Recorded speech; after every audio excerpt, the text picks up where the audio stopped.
The sound How is the sound pronounced? It is pronounced Can you say uh,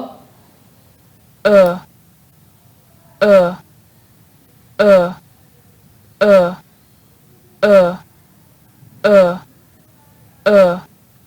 uh, uh, Very good.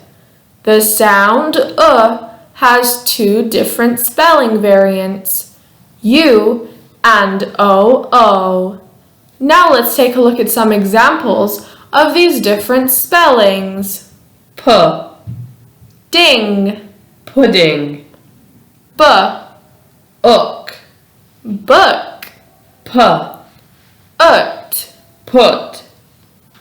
The sound is voiced, meaning your vocal cords vibrate when producing the sound.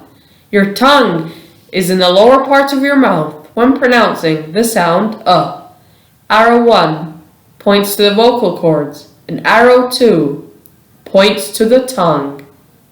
This sentence contains many examples of the common English sound I arrived at the library to put my book about pudding back. Quick recap time.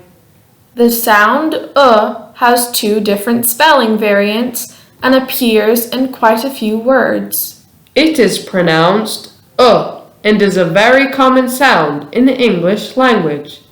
Words like pudding, book, and put all use the sound